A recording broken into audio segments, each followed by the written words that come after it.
Hi there, my name is Amii Hue, and welcome to the Intuitive Framework. This is one of the first of two podcasts that I am currently recording. And this is like my very simple setup with my literally my iPhone camera being the video with my JBL microphone, which I'm like so excited to use. So today, what I'm going to be explaining today is about the creative thought process, not the full-on detail, but not really the technical stuff, but more about the story behind how I came up with my brand, Moony Hue, which is my image consulting and presence consultation. And with that, for me, like just a bit of backstory for myself, I've only just started doing image consulting just this past few months, just realizing that's the field that I want to work in. Because previously, when I was like young in university and studying in New York, just first things first, I realized I did not explain. I am not American. I'm actually South African. And right now it's winter time, so that's why I'm wearing my jacket. For those listeners out there, it's freezing here with the cold weather, and we're not really like much used to the cold, like the part of South Africa where I'm from. But anyways, back to the story. And I studied graphic design for 4 years at the Fashion Institute of Technology, 2 years of associate's degree in communication design, then two specialized in graphic design for my bachelor's. And man, I gotta tell you that graphic design is not for the faint of heart because you're gonna look at every single detail like it's the end of the world if you do not take everything apart. Because simple text can make you look at things so technical, looking at the differences of the contrast of thicks and thins, of typography, looking at like letter forms and all of that stuff. But overall, I'm looking at my notes while I'm doing it, so bear with me. I have this very like, how would I say this? A full-on love-hate relationship with graphic design because being a Virgo, every detail for me like really counts, and if it doesn't feel right, it just doesn't feel right. I just don't like settling less than perfect, as cliche as that sounds. And for me, the biggest value I gain from doing graphic design, especially with typography and just not just like developing a brand for like projects and stuff, just typography and logo design, it's very difficult for me to take it as a profession because for me, that those kinds of projects, it bears a lot of like heart and soul and energy into just making sure that everything is just in alignment. That's what most graphic designers will lead to be, because alignment is not just like making sure that, how I say, metrically with just mathematically or aspect is just equal. It has to feel optimally that you feel at ease and it makes sense for what the brand is, because a lot of misconception what people have regarding logo design and typography is that it looks so simple because the shapes are very simple. That most people don't realize is that your logo needs to be able to take shape in any form and medium. Imagine like your logo being on like a billboard in Times Square versus a small square as your profile pic on your Instagram page or even on your TikTok or any social media. And it needs to be so distinctive between other peers of the brand. This is like one of the reasons why I did not really go into logo designs or branding design, is because I have to be very personally passionate about it in order to take on such a project, because it's a very intrinsic art that most people don't realize that it's a lot of time and effort and thought into something that's so simple. Because if you overcomplicate it, the message behind the logo and the brand, it gets very muddled And not only that, how do you not get swayed by your competitors and also what's trending at the time?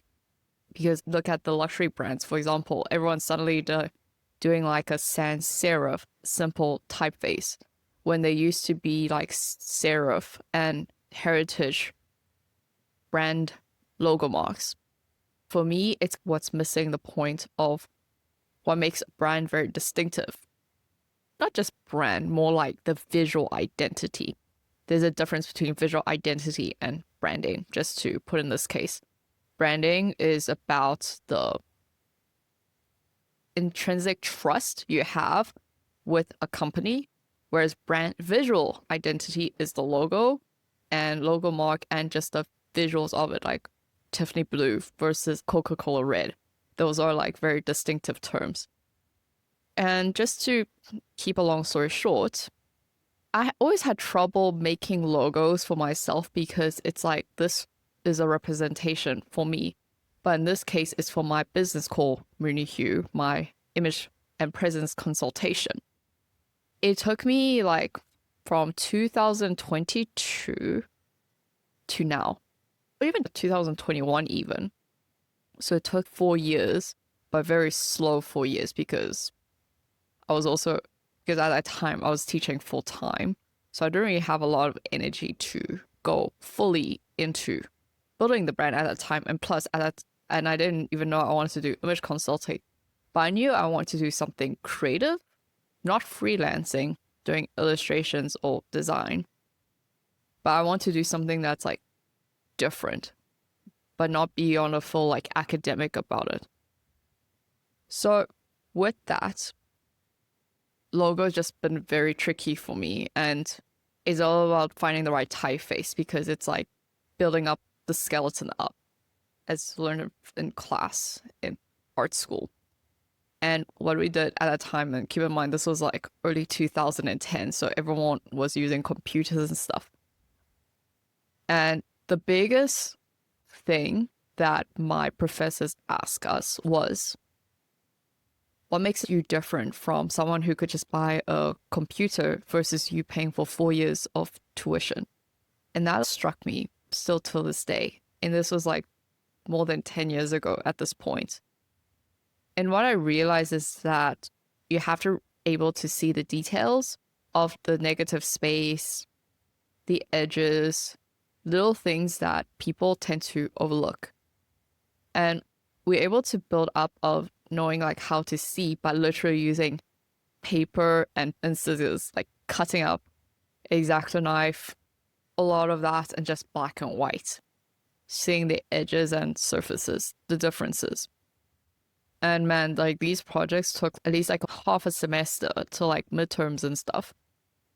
With that, it really taught me a lot about being patient and really go along with your gut feeling. Because if you work in the real world, you don't really have time to overthink or be indecisive. You have to really trust your designer instinct.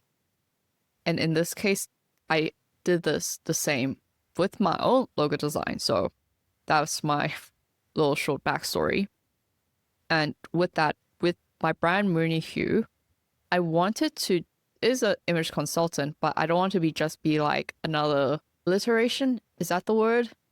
Of existing beauty brands or fashion brands out there, because the prestigious ones you could think of as like Hermes, Vogue, L or YSL Beauty, or just any of those. It's like very stoic, but still stands the test of time. So I knew the brand needed to be classical, but yet fun. But finding the right typeface, I knew I wanted not just do another regular sans serif from Canva. So in the end, I decided to go with purchasing a typeface, which you don't have to go out of your way to buy a typeface if it's out of your budget, but I purchased from this Japanese designer. Her name is Ayaka Ito. I think that's how you pronounce her name. She's based in New York and Tokyo. And man, like her designs are so sleek and elegant. And like her typefaces that she designed, it's everything like a girl like wants to have in her diary, literally. And end up paying like the full family of typeface, not just for Moony Hue, but also like for my other brands, because I know this is like a typeface I could rely on. Because the difference between a quality typeface versus, I believe that's what you call it, like those default Google fonts or Canva, the ones that are often free, is there's differences of consistency between the thicks and thins of a letter. The width is also consistent and it feels evenly spaced in between, because sometimes when you type the letter into like just Canva in this case or Adobe InDesign, the spaces in between the letters can be a bit wonky and it's not really even. This is a typeface that I purchased was, I believe it was Flora. This was back in like 2020. And now I believe it's Flora. Yeah, I think it's Flora and Hane. Hane, I believe that's how to pronounce it. It's a Japanese name. And just the serif is so intricately beautiful, but it's not so default like Baskerville or D dots, like those typical ones that you find on your Microsoft Word. And instead of like your typical dots, she has like little like diamond shape like for the eyes, and it looks like a calligraphy. Just imagine this. It's like writing a letter with a fountain pen with the intricate flicks and beautiful swirls in between. It's like, it's the most beautiful like font that you ever seen, and I will definitely put it in the show notes afterwards. And for me, when she had that typeface available during COVID, like this was back in 2020, when I was still like following her at the time, and I still follow her. When she had those the typefaces that she has to sell, I was like, I need to purchase this immediately. And it was 95 euros. It wasn't cheap. But for me, I know this is like a typeface I will use forever. This was back in 2020 and now we're 2025. So it was beautiful. So I was doing on Canva, trying out the different typefaces that they have there. Was it like Playfair and Argentan? I believe that's what it's called. It just didn't felt right because the thicks and thins are not very consistent, or it's too narrow or too wide in terms of the letter width, alphabet width.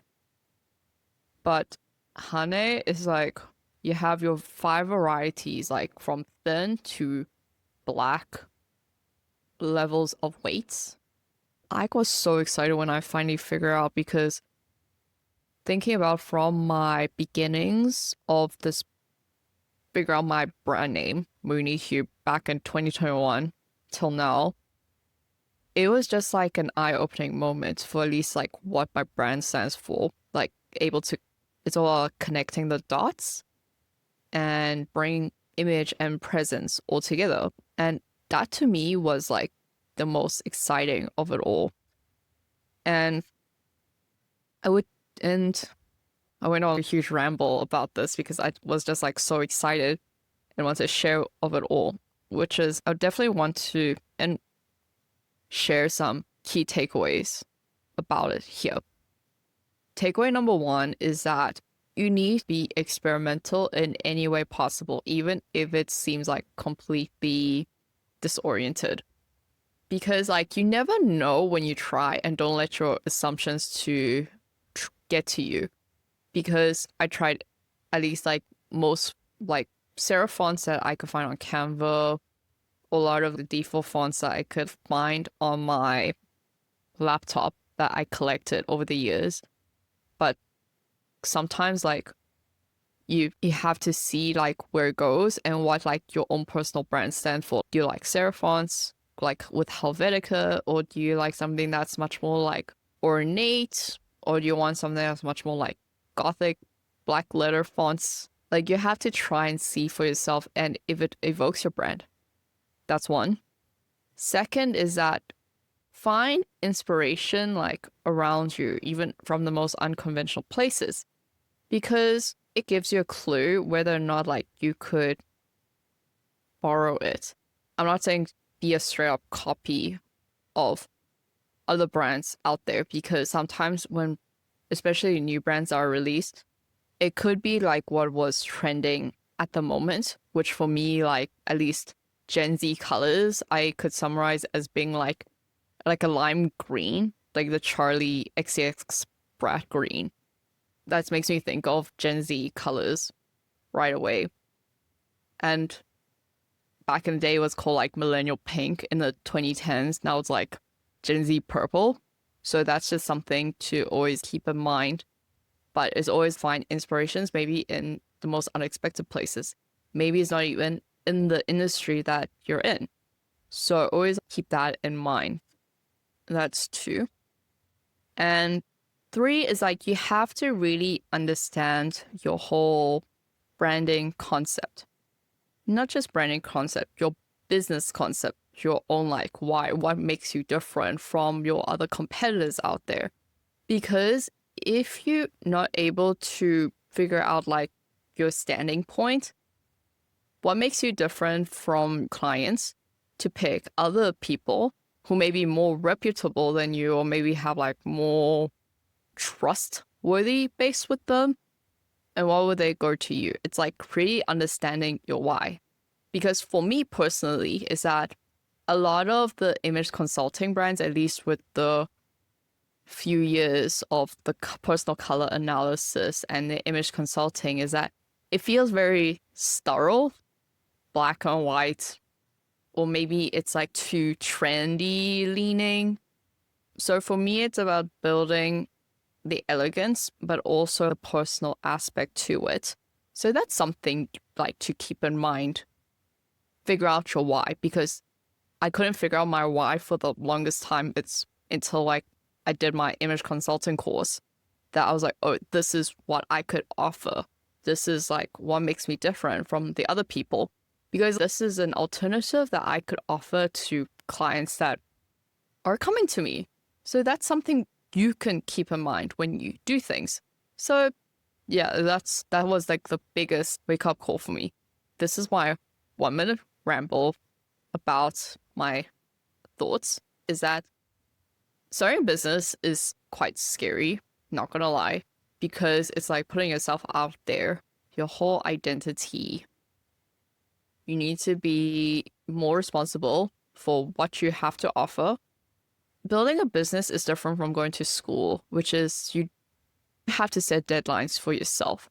It's all about taking responsibility, trying out, figuring things out along the way. You don't have to be perfect. Just do things and figure things out and let people, if they come across this podcast, for example, just give feedback. You do yourself the promotion and everything like that. Because even if you have all the resources and money in the world, but you have to make sure that every moment really counts. Not that you're in a rush to make like your first million or get the biggest following, but you never know until you try. Because especially in the early stages of any project or business, quantity matters more than quality, because the more you try, the more you could see what direction you could go based off on. Because as I mentioned earlier, you can't really do things based on assumption until like you have concrete proof. And it's like a good mix of logical and like very abstract ways of figure things out, because you can't really go one extreme to another depending on the situation at hand. In this case, is like business is about proof of concept. So for me, doing this podcast is about just chat about things that at least I don't think other social media platforms will offer. But overall, this is my 1 minute ramble in this case. And yeah, I definitely will link stuff on the show notes which I definitely have to write all down to remember. But overall, thank you so much for allowing me to be part of your day and part of your time. And I really appreciate you all for listening to this very independent solo creator at hand and business that is coming to play. And what I really want to finally say, which I should have said in the beginning, is that you have to follow your intuition, like wherever you do and go into, because despite all the noise that's all around you, your inner compass could always take you to the right direction. Thank you so much and have a good rest of your week.